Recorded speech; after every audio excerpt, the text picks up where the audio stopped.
Thursday night football recap and a look ahead at all of the zero RB options, how their values changed in week one, how they might change going forward, what the key indicators are. That's what we're going to talk about today on Stealing Bananas.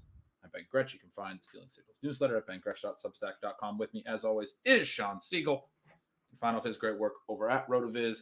Shawn, you had a great idea for a topic today. I think you said you were working on a piece on it. Correct me if I'm wrong. But to talk through, I've gotten a lot of questions this week as we talk about to our listeners in draft season about drafting pretty running back light teams that hit on a lot of running backs in the late single digit rounds, early double digit rounds.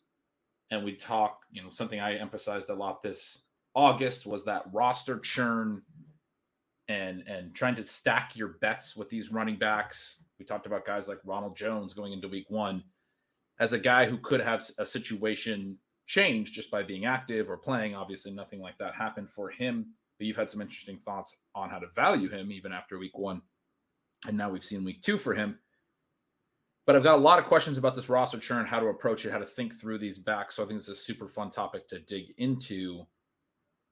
But first, what were your initial thoughts on Thursday Night Football? Well, my first thought as a Chiefs fan is I'm glad the team that got outplayed won, because we need the Chiefs to win that game. I do think one of the main takeaways from this game is that teams that think they're going to be able to outscore Kansas City and outscore the Chargers, they're going to need to be very good teams all the way across, which is what you get from the Buffalo Bills. It is what you're probably going to get from the Cincinnati Bengals, despite their week one debacle. But Kansas City and LAC, they may have two of the best defenses in the NFL. And that's going to put a lot of pressure on all of the rest of their opponents. It was a huge game for the Chiefs. They have the game at home. You need to beat the Chargers, who could be in the mix for the number one seed. Now, if Justin Herbert is injured, then it's a little bit of a different story. But even after it looked like he couldn't walk, like maybe he'd had a little bit of a brain fog moment there where he could have just taken a couple steps and gotten that key first down. He comes out on the next play and throws just a rocket that is incredibly accurate down the middle of the field to a guy who was more or less covered. There was a window there and he got it in. But some of the plays that these guys made, because neither one of their receivers were getting open. The Chiefs guys were all covered up the entire game. It was one of those games where the exact opposite of last week, where suddenly you think, well, maybe they will miss Tyreek Hill, because Marquez Valdez-Scantling, you can understand why the Packers were like, we're not going to match that price for him. Well, Cole Hardman has never been a guy who should have been a factor in this offense. To have him as a focal point last night was, well, it was kind of triggering, to be honest with you. This is probably one of the 5 worst games that I've ever seen Patrick Mahomes play, and yet he wins against one of the best teams in football, in part because he makes that incredible throw to Watson there as he's forced to move up. There was so much that happened in this game. Mike Williams, maybe not a guy who can really get open, but man, can he make contested catches. In a game where Keenan Allen didn't play, if you were on Mike Williams, as I was, and you, I think, moderately were, if you're on Gerald Everett, and at least through 2 weeks, I'm very glad that have that incredibly high exposure. Mike Williams has to make those kinds of catches and those kinds of plays in a game where Keenan Allen isn't out there, and he did. Yeah, he had to come through in this game, and he did, like you said. And Everett, all of that work was very encouraging. He looks like he's going to be a clear hit in this offense to me. Joshua Palmer has another quiet game, gets the TD late, but really salvaged his day, at the end. Ultimately, you can call it garbage time, whatever. They almost recovered the onside kick. It almost mattered. People were saying, why was Herbert still out there? I probably would have taken him out too, but if they recover that onside kick, you're not asking that question. They would have had a chance to beat a division rival at home. That's a huge game for them. And obviously Herbert didn't want to come out. What a game or two. That 3rd and 1 where he could have just ran for the first down and was in so much pain that he just sort of threw the ball into nowhere and then comes back on the next play. And for anyone who wasn't watching the game this was the coolest thing from last night for me probably was Amazon Prime now has the Thursday night package. They had an alternate feed that was the all 22 with live advanced stats, next gen stats, really interesting stuff. Like right around halftime, they showed how Mike Williams had run hitch routes on X amount of his routes, and 5 of his catches in the first half were on these hitch routes. It was a lot more than you thought. They were running a ton of hitches with him, apparently. Just like a fun little tidbit in the middle of the game.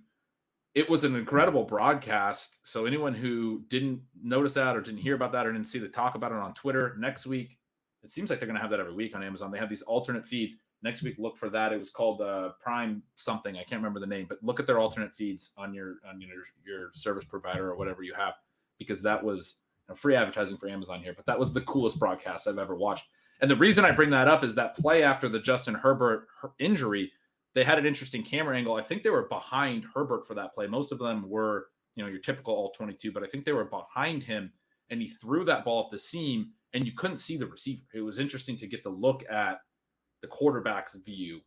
I believe that was the angle. Maybe it was the inverse and you couldn't see the ball, but I'm pretty sure that was the angle. And you get the look at his view and you can't even see the receiver. He's there, but there's 2 trailing defenders and the ball is coming in right outside of the trailing defenders, reach. And then you see the arms come up and catch it. It's like, how do you throw that pass? 1 play later, you're in obvious excruciating pain.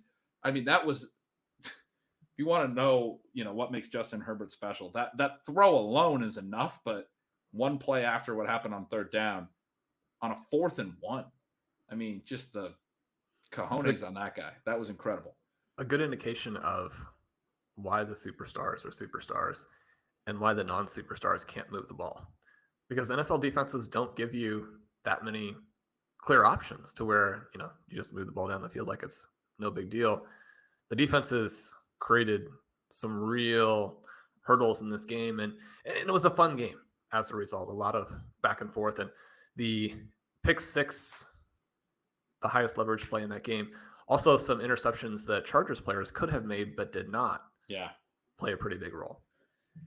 There were a couple picks from Mahomes where penalty flags were thrown. On top of that, there was the one with Marcus Valdes-Scantling that Twitter was up in arms about, thought it was offensive pass interference. The only real angle we got was from behind the end zone, and you can see Valdes-Scantling's arm on the DB, and then he ends up kind of pushing him away. I still thought that was a clear defensive penalty. I don't know. I'm kind of curious what you thought, because Valdes-Scantling was changing direction. You see his arm on his shoulder, but they kind of like tussle for a second. Like if he's just tossing him, his arm just moves freely and goes through. The reason his arm kind of caught is, if you watch that back, the DB, I think, loses his own footing and he's kind of beat. And I think he reaches out and grabs, but we can't see it from behind him on that shot. Because that's why, MVS's arm just kind of stopped. And then eventually MVS kind of pushes him off and then stumbles after, because they're both grabbing each other. But he's obviously making the in and out route and making the cut. And to me, it looked like the DB actually sort of stumbled on his own feet and then grabbed. And that's illegal contact, even if MVS then pushes after that point. Anyway, I just wanted to throw that thought out there, because I saw a lot of people saying there's no way this could, including big football accounts. So maybe I'm completely wrong, and I think there were some people in my mentions that were telling me I was wrong on Twitter. But what was? Did you think that was a offensive penalty? Everyone thought that was a push-up. No. I mean, the thing that bothers me the most watching these games, and again, this comes as a fantasy manager and as a fan who wants to see scoring, you have so many of these different plays where the defenders interfere all the way down the field, and then people fall down, or the offensive guy is moving his arms to just kind of break out of the hold of the defender, and you get called for offensive pass interference. This was something where Tony Gonzalez would just be wrapped up on every one of his routes as he would, try and run down the field. And Tony Gonzalez, people think of, Travis Kelce now, and obviously a lot of comparisons to those two guys. Tony Gonzalez, when he would try and run his routes, he would do it within the context of a bear hug from linebackers, more or less every play. And every once in a while, he would fight out of those, and he'd get called for offensive pass interference. Like, the linebacker has him in a hug. Back then, the illegal contact defensive holding stuff was not, that was a big point of emphasis in 2014. I've written about that before, how that kind of changed the way. And you saw immediate increases in pass rate has always been increasing, but in pass efficiency, starting right after they started enforcing that. But yeah, you're talking about the pre, illegal contact defensive holding were penalties, but they didn't call them. But it was the pre, like, hey, we're actually going to enforce these rules era. And that was one, too, where I don't believe we talked a ton about the Jets on our previous show, but there was an unfortunate play there where Elijah Moore scores a touchdown, and kind of right as he makes a move to catch the ball, he has his hand on the shoulder of the defensive back, right as the defensive back suffers a serious knee injury. And so the main thing right there is that you're just very sorry that the defender blew out his knee, because from a human perspective, that's the main thing from that play. But also because of the timing of it, Elijah Moore gets called for an offensive pass interference where he didn't, there was nothing there to have made that call. And, from a game perspective, from a fantasy perspective, from a betting perspective, and all those things do make a difference. The NFL officials need to make the right call just in general. And so to have offensive pass interference, we had the phantom pass interference on Brandon Ayuk where, he's got the guy beat and basically can't even reach him and gets called for offensive pass interference. There has to be fairness, right? I mean, you can't not let the defensive backs make contact or have, hand fighting or get there early, and then also allow the offensive guys to push off and to do those kinds of things. So it's not like offensive pass interference in and of itself is a problem or that it shouldn't be adjudicated correctly, but I think it does need to be the correct call. Some of these guys who are being held the whole game and they fight out of a hold and they get called for offensive pass interference, that to me would be very frustrating as a player, because just because there is an emphasis on illegal contact, there is an emphasis on defensive pass interference, that doesn't mean all of those plays are getting called. We saw plenty again in week 1 where guys are being ridden all the way up and down the field, and it just happens too often for the officials to make every call. And so part of the gamble as a defensive coach, when you're building your scheme, when you're building your points of emphasis for the week, your game plan, and then the players themselves as they're going through the game, is you're trying to kind of be right on that edge in terms of what's legal and what's not, because it's very difficult to cover NFL wide receivers if there's no body contact or there's no hand kind of touching. It's the same thing if you guard some superstar in a high school basketball game. You're not going to slow that guy down if you don't have a little bit of a hand on that jersey. Right. Definitely. Before we move on to the backs in this game, because that was really interesting and you had some fun thoughts about that, I also want to talk about Kansas City's pass catching core. We talked about obviously Mike Williams, Gerald Everett being the big part of what we saw from the Chargers. Kansas City's receivers look terrible. I mean, I know we saw a bad game from Mahomes, but it was interesting. And after week 1, I felt like everything we talked about this offseason, and you were very quick to note once they traded Tyreek and they had added all these weapons, you thought their offense might be even better. I thought you were really sharp on that call throughout the offseason. Now they're going to be better at their 3rd pass catching weapon, their 4th pass catching weapon. That depth matters in the modern NFL. And they looked that way in week 1. And it was everything that, I had started to buy into thanks to you. As I mentioned, they looked like, because they're able to attack from more ways and they have Patrick Mahomes, that they're going to be unstoppable. And then in week 2, it looked like the sort of opposite thesis, where because they don't have Tyreek Hill anymore and they just have a bunch of guys, Patrick Mahomes is going to struggle. And that was sort of the concern side of that equation that I think the market was more in on. MVS gave you nothing in this game. If you're a Chiefs fan, I thought he ran really weak routes. I thought every pass sort of in his vicinity, he wasn't even trying to go after the ball. Super unimpressed by him.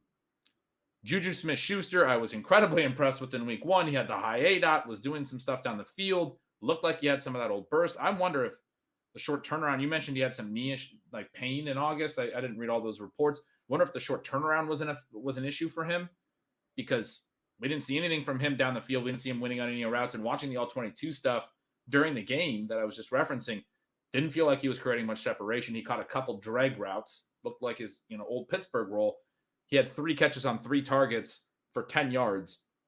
Pretty sure those were all about 2 yards down the field. I haven't looked at his ADOT, but I'm pretty sure his ADOT will be like 2 yards. And I was so excited about his ADOT being over 10 last week. I think all of those were, 3.3 yards per catch, and he caught all of his targets. I'm pretty sure they all were within 5 yards.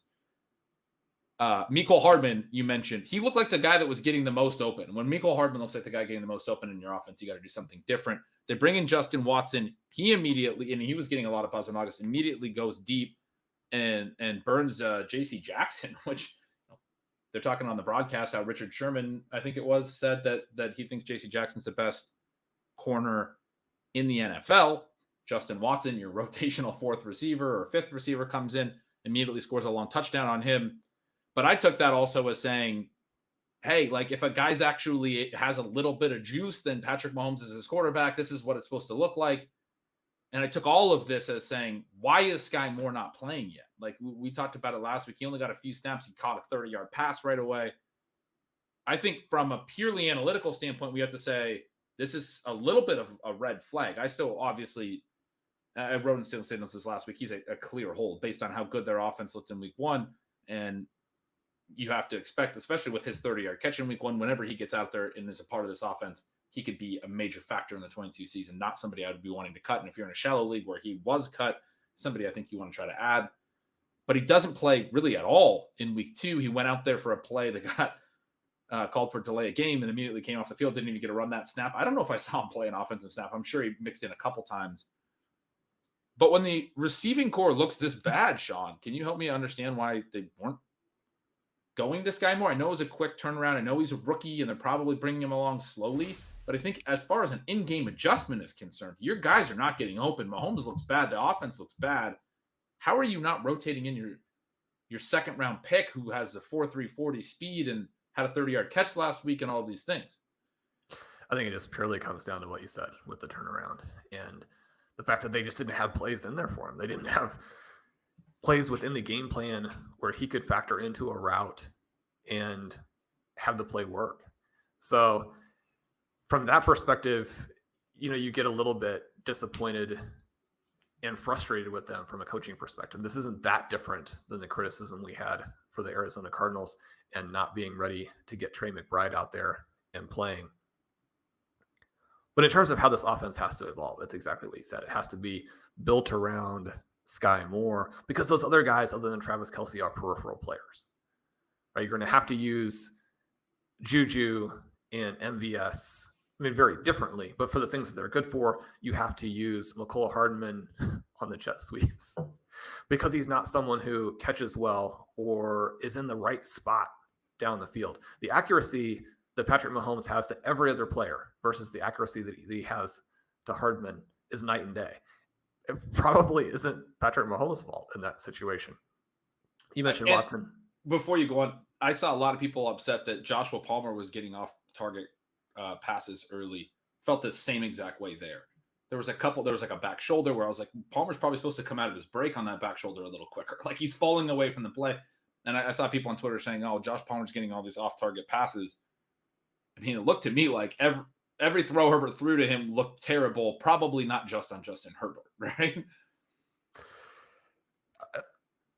These guys who are extremely athletic and never really emerge.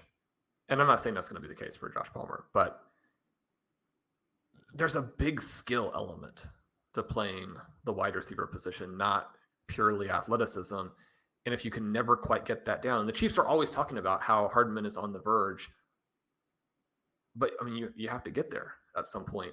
And it's frustrating to see them come out in the 2022 season and have him be such a focal point because I think an unbiased observer, someone who is not selected these guys in the draft and doesn't need to prove that the Hardman pick with DK Metcalf on the board wasn't a terrible pick, that doesn't need to prove that Clyde Edwards-Helaire wasn't a terrible pick with these other guys on the board, would be looking at this a little bit differently. One of the frustrations that I had in this game, and we don't want to necessarily be a broken record or spend a bunch of time on the same thing, but the Chargers were able to get the Chiefs to do what they wanted, which is to hand off to Clyde Edwards-Helaire and punt a bunch in the first three quarters of this game. Now, CEH makes a couple of very nice receptions. He has the breakaway run at the end, which gives him, from an efficiency perspective, and a total yardage perspective, one of his best games. Yeah.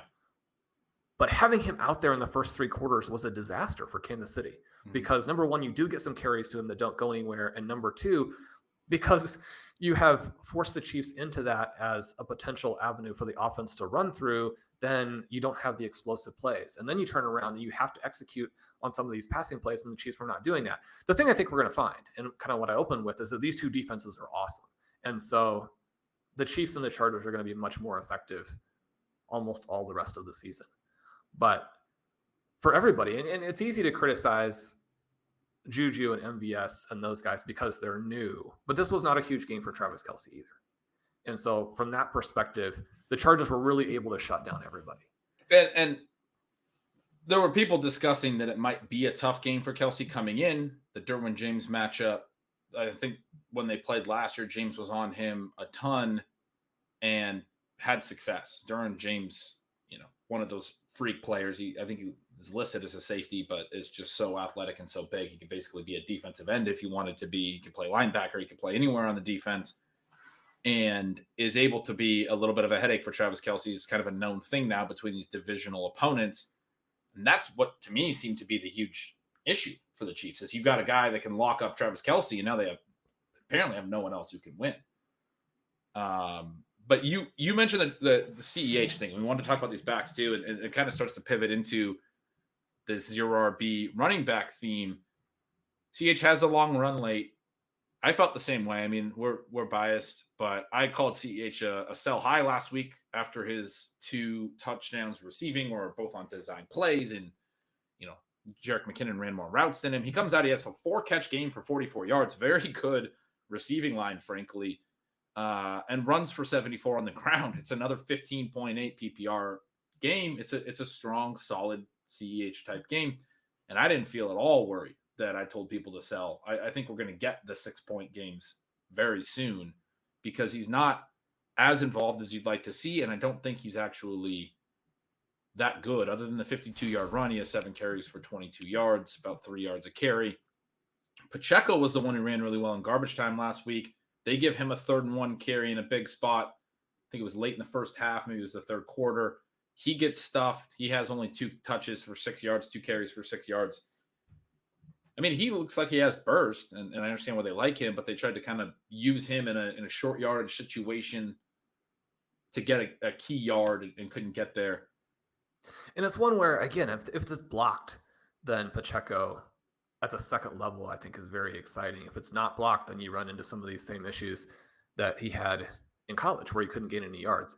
And you say, well, I mean, Rojo was tackled in the backfield in preseason a number of times, but he's somebody who, one of the things that I mentioned in one of our running back advanced stats article during the offseason is that Ronald Jones had the lowest percentage of hit at the line of scrimmage of any running back in all of football last year. When you need someone to see that that's not blocked and has the agility to make the cut, go somewhere else, we think that he needs to be out there. But it brings us into this kind of next question of projecting forward. One of the interesting offers that I got in trade last week was CEH, Tony Pollard, and a pick for Travis Etienne. Etienne's someone who had a little bit of a controversial week 1, in part because James Robinson looked just absolutely fantastic. And it gives you a little bit of a sense of why fantasy managers will at times be willing to bet on guys who are coming back from injury. Now, obviously, I, and to an extent, my co-managers bet on J.K. Dobbins. And as we record this on Friday, it looks like there's a pretty decent chance that he will suit up on Sunday. The other guys in that backfield looked, we'll just say, very mediocre last week. It was not one of these prototypical, the Ravens can run the ball situations. If not week 2, then week 3 looks, J.K. Dobbins is coming, but James Robinson is already here. He, for someone his size, his explosiveness is unreal. If he had not been, or let me say it the other way, if he had been a 2nd round pick, then he would be a top guy in fantasy right now, because he has the size and the talent and the flexibility to justify that. So now that is a problem for Travis Etienne, in the same way that A.J. Dillon is a problem for Aaron Jones. And with Travis Etienne, we don't have this track record that Aaron Jones has, right? Yeah. So when we're looking at and you don't have the Packers offense. There were some cool things that the Jaguars did. Trevor Lawrence looked a little bit better. If you have two elite running backs, that's going to help you as well, even if NFL football doesn't run through the running back position. I mean, you far prefer to have two superstar wide receivers. Etienne in this game is open in the end zone. Lawrence misses him. He's open for a second touchdown or a theoretical second touchdown. Another bad pass from Lawrence that Etienne should catch but drops. Who are some guys that you're looking at, some situations that you're looking at here where you think things have changed, players that you're looking to trade for? The situation there with Etienne is I think this is actually a decent time to buy. I'm not surprised that we got sort of a buy low offer on him. And in part, even you're kind of thinking to yourself, well, I mean, this Jaguars offense versus the Chiefs offense, should I actually pick up the Chiefs starter, especially if there are other parts to it? For me, one of the issues about that is that Tony Pollard, I think, is one of the guys who sees his value crater, even though the snap split between him and Ezekiel Elliott actually closer than I thought it was going to be. Even as someone who is on Pollard and not Elliott, right? So even as a Pollard enthusiast, I thought he played more, but I also think that the outlook now is worse than you would have had to have thought going in. Yeah, he's more of a wait and see now for me. I don't think there's any way you can play him in the short term. The James Robinson thing is going to be one of my biggest misses of the year, and I mean I'm incredibly happy for him. And I had someone say to me, I'll gladly miss on the next 20. Quick Achilles turnaround type players. And that's sort of a crass way of putting it. But at the same time, like that's sort of how I feel from a strategy perspective of ranking him very low and not drafting him in any leagues. I don't really have a process issue with not necessarily being on him, but you put it really well when you talk about him as a player. He is so talented. He's so smooth, right? And like we get into like film discussion takes or terms, but he's a very smooth running back. He does the things you need to do. When he catches the short touchdown, it looks so easy. It should look easy because it's a short little touchdown reception, but then you turn around and you see Travis Etienne drop the short little touchdown reception, and you talk about a guy like Ronald Jones who we love. And there's guys that don't make it look so easy, right? Well, but the ability to change directions for someone of Robinson's size, he's extraordinary. Yeah, he's very smooth in a way that Etienne, frankly, in these first couple games has not been. Etienne has looked explosive. He's looked like he's had juice, but he's also looked a little herky-jerky. Robinson, his heart's beating a little fast in these first couple. Yes, you can definitely tell that. Absolutely. Robinson is a guy that, and this isn't meant to be a knock. He's talented, but I think probably his best trait is he gives you what you want out of a running back. It's almost like what makes Leonard Fournette good, right? Like we don't really necessarily love Leonard Fournette, but the thing that he does is he is in the right spot to catch the dump off every now and then. He takes what's blocked. He'll run hard and he'll run over guys sometimes because he's big. He does what you want your running back to do. He doesn't kill you, right? Robinson, they got rid of Fournette because they saw James Robinson. They're like, this dude is better. Right. Robinson is not going to kill you, and he's actually a little bit more explosive. He's got a little more juice, I think, than Fournette. I would, you see them both play a little bit, and I think you can kind of say that I would rather have Robinson, fully healthy at least. Obviously, the Achilles maybe changes things a little bit, but you have a player who does all of the little things correctly, and then also probably has a little bit more juice, I think. But yeah, no, it's interesting. He's a guy who makes the easy things look easy, and that shouldn't be a compliment, and yet it is. It's very much a compliment. Or maybe it should be. I don't know, but it's very much a compliment. We saw, Michael Carter drop a short touchdown this week, and he's a guy who I think typically makes easy things look easy. But I mean, Robinson's incredibly reliable. You talked about the Chargers defenders, dropping easy interceptions. Like, these plays do happen. You're wearing all these pads and everything's going fast. And sometimes, the ball just slips through. These NFL balls are actually really slick. I don't know if people have ever held them, but they're actually like a lot different than the balls you play catch with in the backyard. Sometimes guys just don't catch the ball. Robinson, I think is very capable of doing what he needs to do as a receiver, as a runner, as a pass blocker, all of those things. as long as he holds up and doesn't have some type of compensatory injury or anything like that, he's going to be fine. He's going to do enough because he's going to give you what you need, even if he's not necessarily as explosive as he looked in week 1 throughout the whole year. I think he is a problem for ETN. It was pretty clear in week 1. You now need to get huge weekly, like total expected points numbers, huge weekly pies in both Jacksonville and New York for those picks to work out, especially for the most expensive players. Now, the fact that ETN could have easily worked out in week 1 and that Breece Hall basically does because of all those. I mean, we had 19 targets to those 2 backs there with the Jets, and they both look good. Outside of that drop touchdown, Michael Carter looks fantastic. Yeah.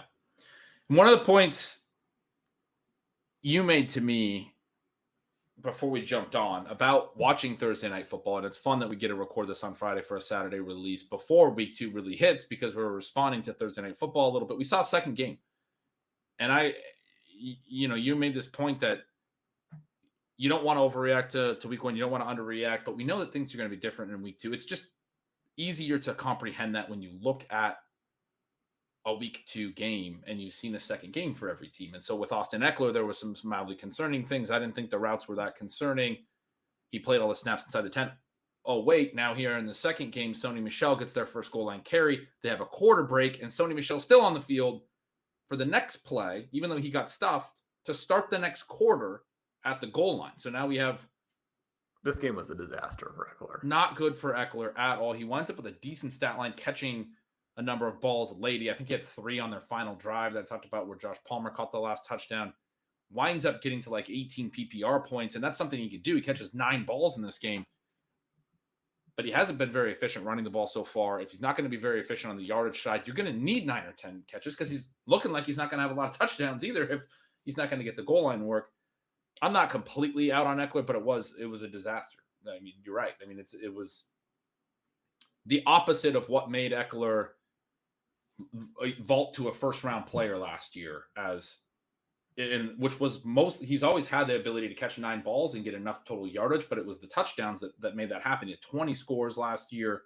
It was the heavy usage around the goal line. We see the opposite of that, and it's a pretty big red flag because as we talked about a little bit last year, without those touchdowns, he's more like a late second-round player or third-round player maybe.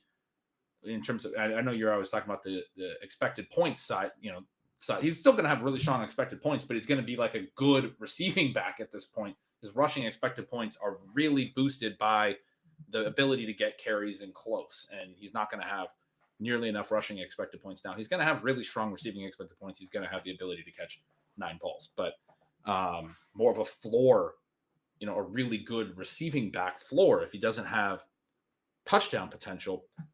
That's not, locked in stone. Nothing's locked in stone. But week 2 solidified that concern more, right? Because Michel got that carry in close. Michel did get stuffed. That's why I say it's not locked in stone. It's very possible their other backs can't get it done down close, and Ekeler by week 4 or 5 is their goal line back again because he's their best running back. Kansas City side, I talked about Pacheco. He only got a couple carries, but he looked really good late. I thought he might work in more early as a result. Late in week 1, he had 10 carries in the fourth quarter, 10 of his 12, and was very efficient. Thought that might help him work in early in the game more in this one.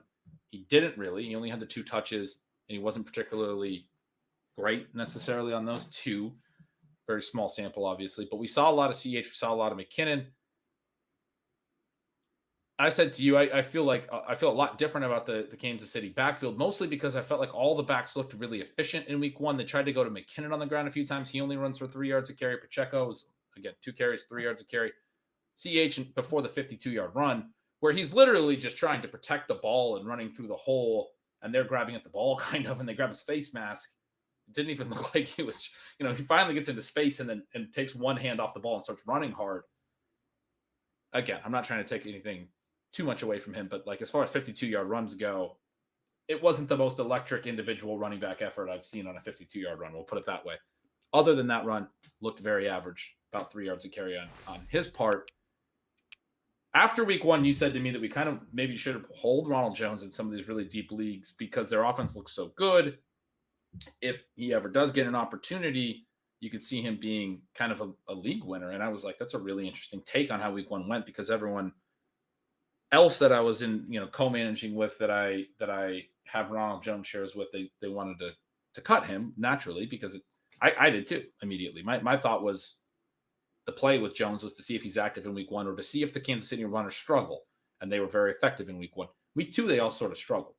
And I think it looked a lot more like they could use Ronald Jones in this backfield.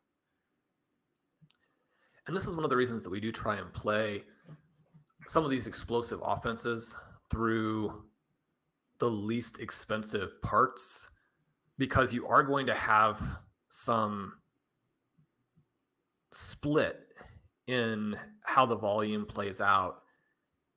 To pay up for the stars puts you in a situation where you have to be right, and you don't necessarily get the full benefit. I mean, even having Travis Kelce, a player you're going to be very happy that you had at the end of the season, but you don't necessarily get the full benefit because of what you had to pay. And so Jerick McKinnon was on the 0 RB watch list. I think that this game illustrated exactly why he's there and what the upside could be. I mean, it's basically a Nyheim Hines kind of role, but with the potential for that to emerge into what he was in the reality playoffs last year. I mean, one of the things that's interesting about the Colts is that they do use Hines actually down there in the red zone for some of these sneaky types of plays, some handoffs. Obviously, you see that McKinnon receiving touchdown. I think he's the guy who can really offer that to them. And then Jones still here, because of the way that CEH has scored in these first 2 games, even while not really looking like anything. And again, illustrates the upside there for Jones if he gets in. One of the reasons to hold him, and I think that you continue to hold him after you see the Chiefs struggle again. I mean, you're saying keep holding a guy who's been inactive 2 weeks, but this Chiefs offense is going to score, but we can see that they struggle when they don't have the playmakers out there. And so, especially right now, where you don't have other extremely compelling pickups.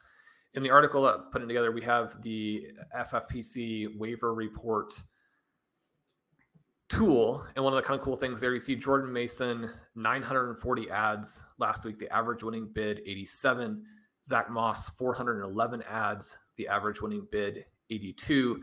Dontrell Hilliard, who doesn't get added quite as much because I think he was drafted more, 342 ads, 163 in terms of the average winning bid.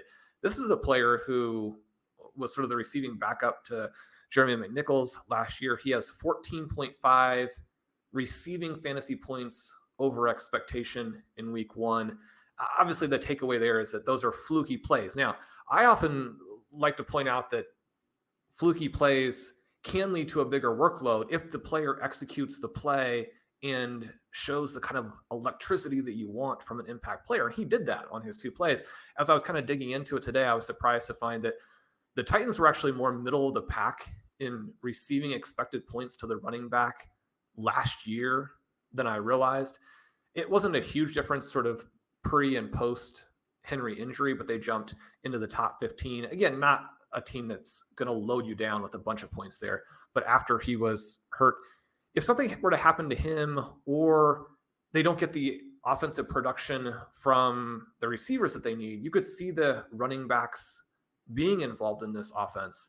And yet with Hassan Haskins also kind of right there, the fact that someone like Dontrell Hilliard, who doesn't actually have a role and you probably can never start, is a big running back pickup, I think that also encourages you to really focus on stashes who could make a big difference later, as opposed to just picking up last week's guy who you probably can never really play. So rather than stashing players that do have some role, but current role, but it looks like they're not going to have.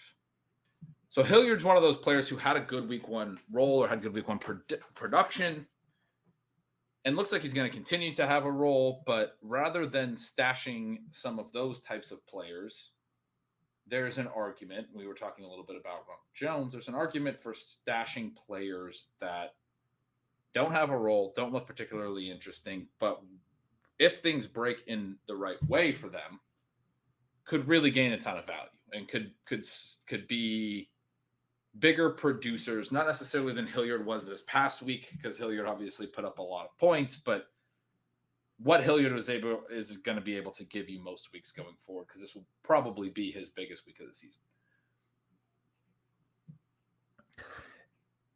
Exactly. And when you and I were talking, Isaiah Spiller is a name who comes to mind in that category. Now, in a lot of leagues, obviously, he's going to be locked if he is on waivers because they've already played, but someone to kind of keep an eye on next week when all of the excitement and focus will be on players who emerge this Sunday.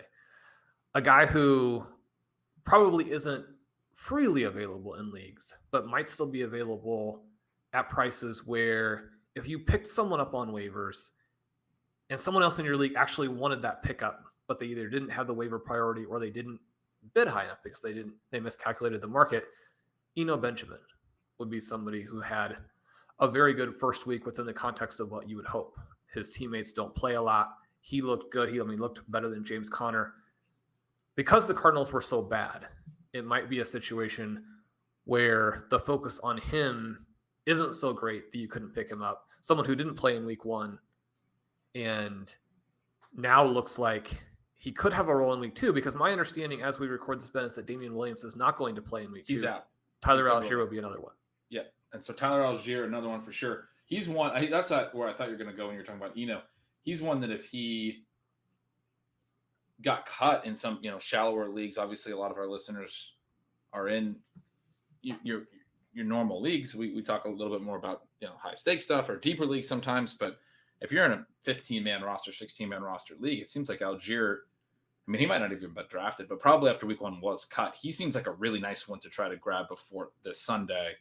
I'm sure a lot of people will already be on that, but if you're in a league that's maybe a little slow moving, doesn't see that Damian Williams was out, grab him, get a peek at what his role could look like. It could be a lot more impressive. Avery Williams was the active third running back there. He's a special teams, or he played some, but part of the reason Cordero Patterson had 22 carries was because the only other active running back was a special teams running back. That was 6 more carries than Patterson had in any game last year, and he was heavily used last year. He said he beat his top rushing EP numbers from his 2021 breakout season. So his workload in week 1 this year was more valuable purely as a rusher than any of his rushing workloads were a season ago. And I don't think that's what they want to do. Obviously Patterson is somebody, if you have him on a 0 RB team, you're excited and you're going to ride him as far as you can. He's a great guy. When we talked about like the Frankenstein running back, in the offseason, he's a great guy to get you through the first several weeks and potentially longer. You never really know. But his role is probably not going to be as large as week 1. That was dictated by Damian Williams barely playing. Tyler Algier would be the guy that would probably play what they wanted Damian Williams to play in week 1. Obviously, Damian Williams got hurt right away. He did end up returning a little bit, but they are keeping him out this week. Obviously, a fairly significant injury if they're keeping him out the following week. So Algier, really nice one to stash for week 2. Probably the best of all of these. Eno is a great one too, though. And you mentioned, both Darrell Williams and Jonathan Ward. And Ward was one that I think you were telling me was getting a little buzz late in August, right? But both of them were active, played on special teams, did not get a single offensive snap. Didn't even play. So Eno was very clearly the number 2. We don't usually get that much clarity, so that was pretty exciting. And you mentioned Spiller. Right now, Sony Michel gets some of the goal line work. We talked about that. Joshua Kelly looks like maybe more like the number 2. He's running some routes and things. But if those guys aren't getting the job done, and they haven't really done anything to look amazing, if they're not getting the job done over time, what has been clear is that they're willing to actually cut back Ekeler, which was some of the buzz in the offseason. It seemed like that might not be possible based on who was backing him up and the bad news about Spiller and everyone else. It does seem like they want to find someone to play alongside him, and if these other guys fail, that will be a valuable role if Spiller can work into it. So he makes a lot of sense as somebody else to just stash. We mentioned Rojo.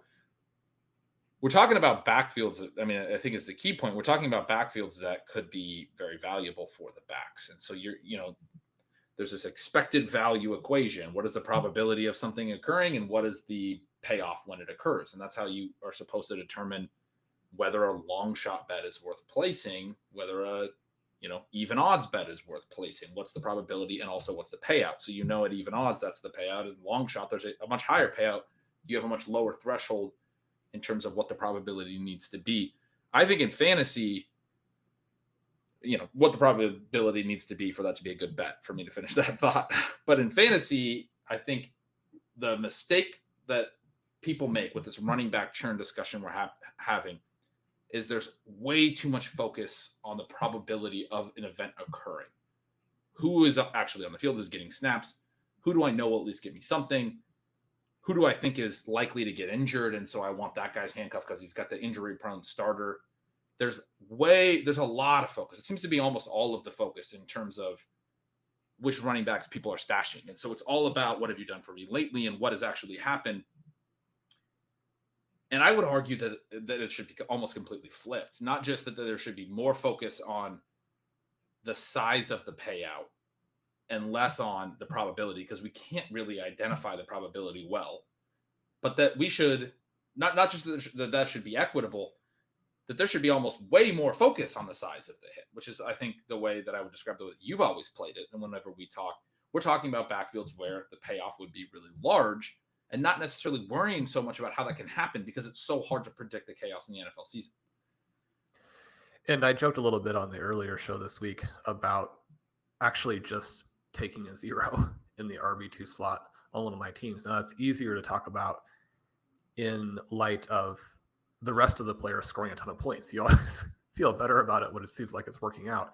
But the stashes that I wanted to make during the draft for that team were J.K. Dobbins and Ken Walker. And already here in week 2, it looks like we're closer to something like that paying off than to guaranteeing points in week 1. Now, what you think about the decisions on like round 16 through 20 and all that is a little bit different, but exactly what you're saying, where we need these bets to pay off in a big way if we're going to win. When you look at what happened down the stretch of the 2021 season, where 0 RB candidates dominated tournaments, it was because they had that upside. And the thesis for them originally was based on exactly what you were saying, that if things broke the right way, not just that they would play, but they would play in a way that would score a lot of points. That's one of the reasons I'm struggling a little bit with the 49ers backfield. We mentioned how popular those guys were as pickups. I think that you have to pick those guys up. The prices that were paid or the free agent bidding dollars that were paid out were not exorbitant. And so people were being a little bit restrained, as you would expect, as they make those bids. And then if things fall in the right way the next week, then maybe it works out for you, because it has to, the number of people involved in that mix has to get smaller still, right? We look at what happened last week. Jeff Wilson gets a couple of carries inside the 10, more or less gets stoned there. Deebo gets a couple carries, is able to make it pay off. When you're in a backfield that still is uncertain, where we have Wilson and we have Davis Price, we have the trendy Mason, all possibly factoring in over the next month, over this time period that Elijah Mitchell is out, but also you have Deebo and you have Trey Lance. I think that understanding the history is important, and understanding the big games that this offense has produced for running backs is important, but it's also important to realize that that was not really in the same context that had a Deebo Samuel and that had what we hope is an elite rushing quarterback. And so when we're looking at backfields that we want to target, I don't necessarily think that the 49ers is that backfield. And I guess I don't necessarily think that the Saints are that backfield the way they might have been in the past. That's kind of an interesting one where, I mean, it's not really a running back. He's tight end eligible, but not running back eligible. But Taysom Hill may be like the starting quarterback and the starting running back for the Saints this week. It sounds like Jameis Winston's questionable, but obviously going to play almost certainly. But the running backs are like actually questionable. And they don't, maybe the weirdest play I saw last week, Ben, to go on a little bit of a digression, was the 2-point conversion that ended up not coming back to kill them, because the Falcons then did subsequently make some more unfortunate mistakes. But on the key play of that game, or what could have been the key play of that game, going to Mark Ingram for a 2-point conversion, use your best players. Now, one of the issues there may be just that already Alvin Kamara not anywhere close to 100%. There are some backfields like that, or I guess specifically the Saints, where now maybe even in the next 48 hours, people will be going very much, what should I say? Where people will be digging deep to find a potential starter in that game on Sunday. Yeah, that'd be interesting. Fun fact about Mark Ingram: the only active running back in the NFL who has more career touches than Ezekiel Elliott, which I was looking up the other day in relation to Ezekiel Elliott. The 49ers thing, what I was hearing you say is that is actually a situation where the market is valuing the size of the payoff element of the EV equation I was talking about before. And they're doing so in sort of a pattern matching way based on the size of the payoff in this backfield in the past. We have seen it enough times that you almost have to acknowledge that it exists. And yet what you're arguing is that the size of the payoff maybe not in this situation, maybe not as high as expected.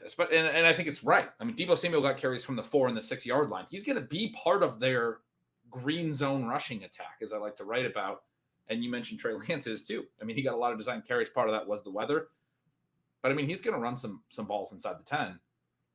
We've seen it with Jalen Hurts over the last few years. These young running quarterbacks, they add elements as rushers in close. We've seen it obviously with Josh Allen, Cam Newton back in the day. One of my big excitements for Trey Lance this year was that he could run for 8 or 10 touchdowns potentially.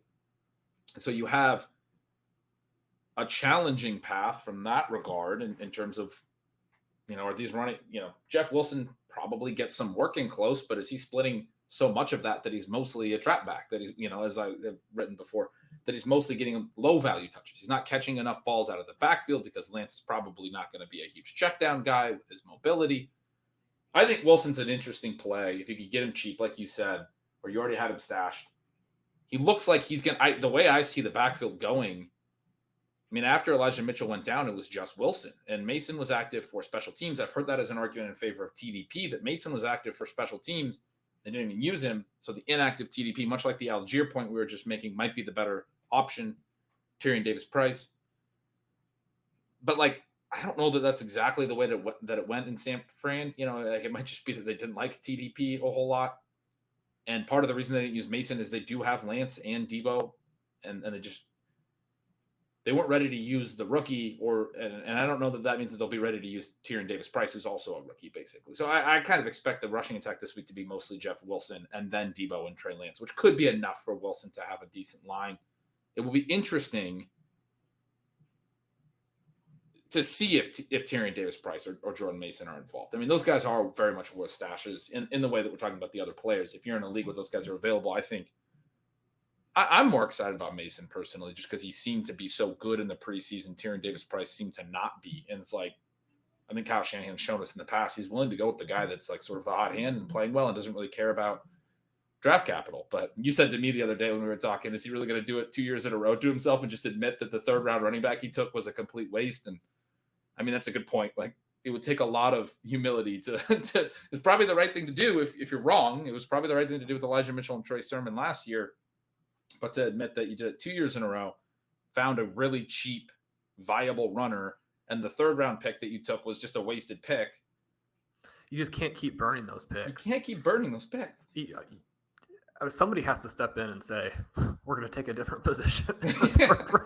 I mean, especially because they're hitting on the other running backs late. I mean, but that's assuming too much about Jordan Mason. But he looked better in the preseason. That was the whole thing. He beat out Trey Sermon. He ran well in the preseason. That's why I'm a little bit more interested in seeing him than Tyrion Davis-Price. But either way, those two guys feel like they're more just stashes, wait and see if they even have a role. And then it's probably going to be Jeff Wilson and a lot more Deebo, I think, running the ball than even last week. But last week we got the indication in a run-heavy situation in the rain, they were going to use Deebo just like they did down the stretch last year. And Deebo profiles for now a gigantic workload because he's not going to disappear as a receiver either. The first game with all the rain covers up a little bit what their passing offense is going to do. I think it's a positive for him to do both because, those goal line touches are difficult to replace in any other way. It'd be true for a receiver who gets some of them just like a running back. We talk about the legendary running back upside and how you need to have some goal line touchdowns. well, if you're Deebo Samuel and you can add some goal line touchdowns, that's only going to help you. We Yeah, didn't know if he was going to get any of that because Right. on the offseason, the contract talk was, oh, maybe he doesn't want to do it, and they'll respect that. It seems like he just wanted a new contract, and now it's mostly fine.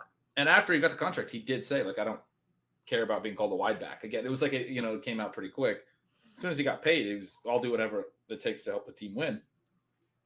But I'm completely with you on that too. Like yes, he's got to regress from his ridiculous rushing efficiency, but also he's an incredible rusher. Like, he's very clearly, you said to me the other day when we were talking about the 4 and 6 yard runs, good luck stopping Deebo Samuel on that. And the Niners know it. They're going to give him the ball in close. And he's been to this point he got 2 carries inside the 10. He converted one for a touchdown. So that efficiency has started, is carried over. How long are we going to sit here and talk about regression? He's probably not going to score touchdowns at the same rate, but he's probably going to score them at a higher than average rate because he's good luck stopping him. He's very good. And the way that they run with him is on the edge and you get more space and he's very physical. And Shanahan had a quote this week that basically said they were asking him if they were worried about the extra hits for Deebo. And they basically said the way that he plays wide receiver, most of his plays end the same way with contact. He's still seeking contact after the catch. It doesn't really make a difference. And people might argue, hey, well, he's getting more touches overall if you give him 8 carries and 4 catches. He's getting 12 touches and there's 12 contacts every game. And, it's not the same if he's a receiver catching 6 or 7 balls. He's only getting 6 or 7, but it doesn't seem like Shanahan cares, right? Yeah, and it's just one of those things in fantasy where every time your guy touches the ball, he's more likely to get hurt than on the plays he doesn't. It doesn't mean you can't have non-contact injuries too, but in order to score points, they have to touch the ball. So you have to live with some of that in the first place. Ben, go ahead. No, I was just going to say to wrap up San Francisco, I think you said it incredibly well that like everything we're saying about Deebo goes back to whether or not those stashes are going to be incredibly valuable. You kind of need Jeff Wilson to be the only back that's used this week if you're going to get anything there. Because if they're using 3 backs and Deebo and Lance, it's not going to work. It definitely gets a lot trickier. One of the things you mentioned, Davis Price being inactive, one of a number of interesting backs who not only didn't play, but were simply inactive. It was a theme with some of the younger backs that they either didn't play an offensive snap or were inactive. We also saw Dameon Pierce disappoint. That was a little bit of an odd game. He obviously wasn't running well, wasn't accomplishing the same things he did in the preseason, but they went away from him pretty quickly for someone they had named the starter. Rex Burkhead, I think, is good. I think if he were actually a focal point on an elite offense, people would see him as being good. So it's not some gigantic surprise that they went away, but it's still, again, just a little bit odd, especially when they're leading in that game for a big chunk of it. Maybe they're thinking, we're leading, we want the veteran to not make mistakes. But another one that I thought was interesting was Zamir White. And that's a backfield where I had some pretty high hopes that Amir Abdullah would be involved as a receiver. Definitely not the case. The Raiders trail, and yet, as we talked about on our wide receiver show, that really put the emphasis on Devontae Adams. They have Adams, they have Waller, they have Hunter Renfrow. It may just be very different from the situation in New England where the talent was, at least at the end of McDaniel's tenure there, was at the running back position. I will say, we don't say nice words about somebody like Josh Jacobs. It was a great week 1 for Josh Jacobs. Even though everything you're saying is true where they didn't focus on the running back, Zamir White doesn't touch the ball and is active. Jacobs runs more routes than either Bolden or Abdullah. They both run some.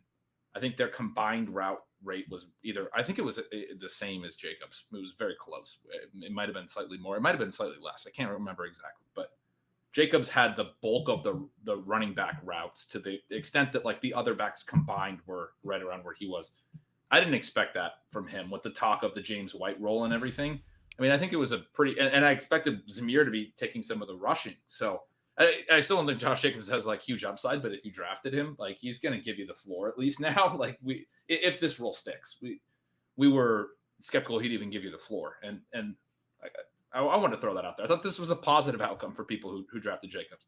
Yeah, and you think about the game last night and what they did to the Chiefs. I think that Raiders offense is going to score a ton of points. The fact that they struggle a little bit with the Chargers, not a huge red flag.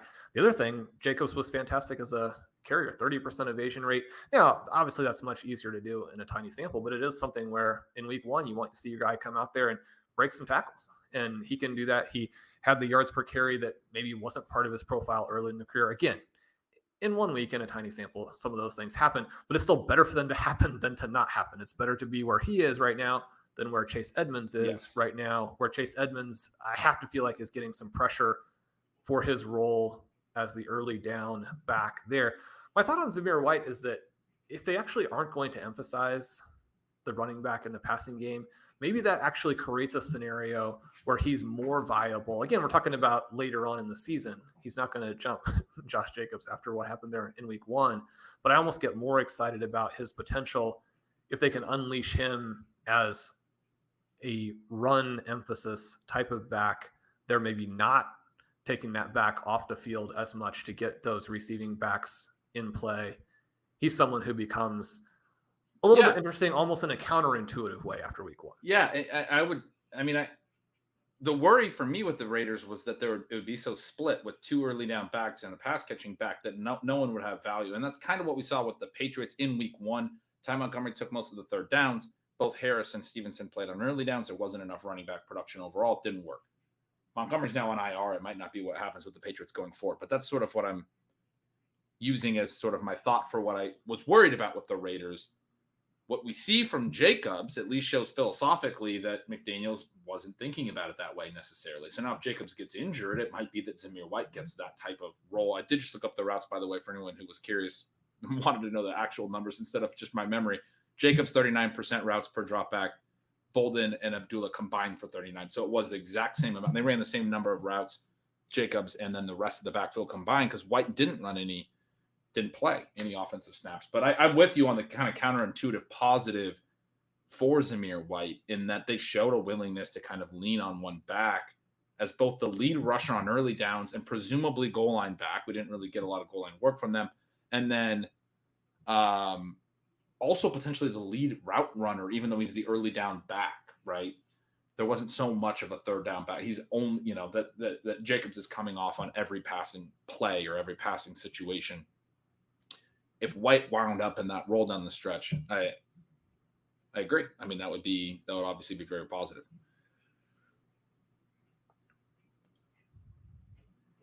Do you have any other deep backs to throw in here? Did you have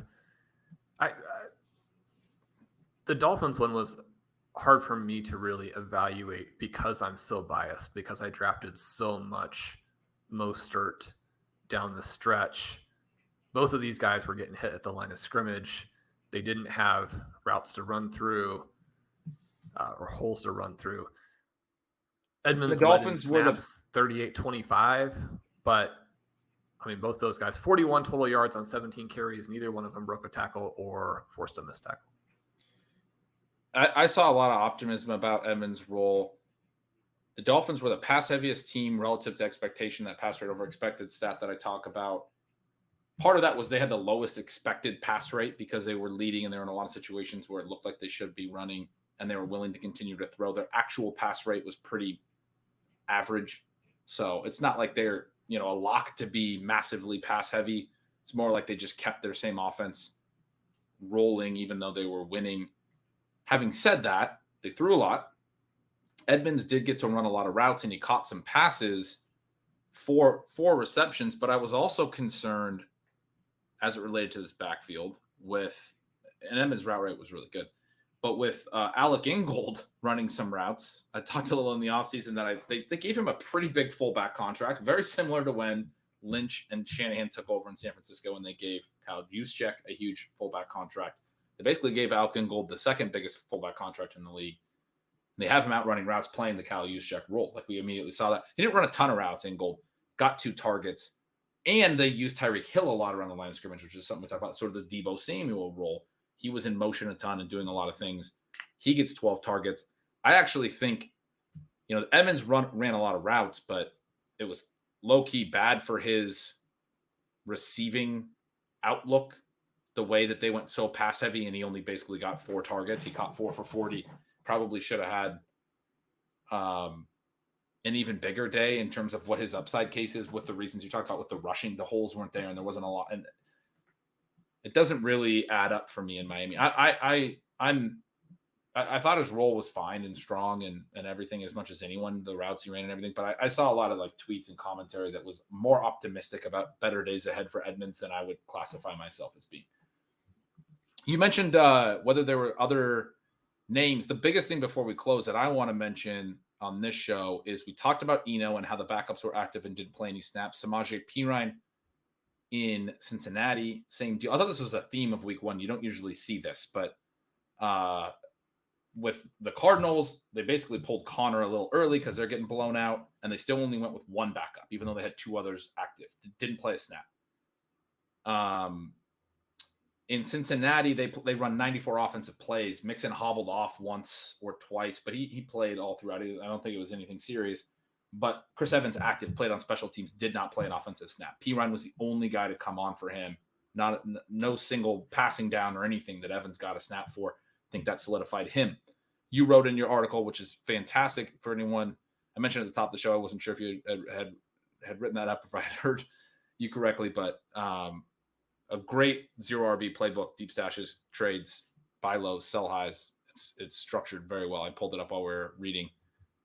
Definitely something to go check out. You wrote that Rachaad White cemented himself as the clear handcuff. Keyshawn Vaughn, maybe a slight headache in the sense that he was inactive. If something were to happen to Fournette, he's active. But Bernard was active and didn't play an offensive snap. Another guy who the theme being these third backs that were active didn't play at all. That was a little bit of a blowout. Rachaad White got 5 of his 6 carries after Fournette's last touch, and it was just him. It was no one else coming in. And then Jaylen Warren is the last one. Benny Snell active, played on special teams, did not get an offensive snap. Najee Harris left early. Jaylen Warren pretty much showed that he's the clear number 2 in Pittsburgh. So those are all like, I don't think we get that much clarity on handcuffs in week 1, but those are all, I think, you're never certain that if an injury happens, that guy's going to be the guy. But they're very clearly in my mind now the best bets to be the guy, right? The size of the payoff matters. Jaylen Warren, the size of that payoff, not going to probably be huge. The other 3 are good offenses. So Rachaad White, Samaje Perine, Eno Benjamin, guys that even if they don't do a lot, I'm holding on to now for several weeks. They're good pieces to have in a running back build. And it's always one of those tricky dynamics because they don't want players to get hurt. And yet, obviously, Perine is not going to really be a difference maker unless Mixon does get hurt. Mixon took some wicked hits, and he actually looked like he was seriously injured late in that game and then was back in like 2 plays later. So thankfully, not all the times when the guys go down sort of writhing in pain or twisted up in a way where it looks bad. Not every time is the guy out for weeks. So that's good news. If you have Perine, and like I said, we have Perine almost everywhere. Number 1, this was great. Number 2, it does always come down to that unfortunate situation of the injury. But Ben, you and I were chatting a little bit before the show about some of the bets from this week. And I know you're excited to get your betting content out after we chat. Dalton hit on some really great plays for your Stealing Lines project in week 1, hit on Saquon Barkley to lead the league in rushing yards. That had 40 to 1 payout. Yeah, That's hit. Awesome. My question for you was, it seems like I would say there's probably not a prop for this. I'm not into the betting stuff. I'm excited for that at some point down the line, quite possibly as a Stealing Lines enthusiast. But did you guys hit on Samaje Perine to lead running backs in air yards for week 1? I don't think they post the air yards props, but I didn't even know that stat. That's a great poll. Samaje Perine. I'm a big running back air yards fan. There you go. I thought that you would like that. Well, then that will do it for today's episode of Stealing Bananas. Will be coming to you at probably a little bit of an inconsistent tempo, but as many shows as we can record, we will have out there. We enjoy chatting about football and fantasy so much. We hope that you guys enjoyed as well. I'm Shawn Siegele. With me as always is Ben Gretch. You can follow at @yardspergretch. Sign up for Stealing Signals. Sign up for Stealing Lines. Join us over at RotoViz. I can't wait for week 2. Yeah, it's going to be a blast.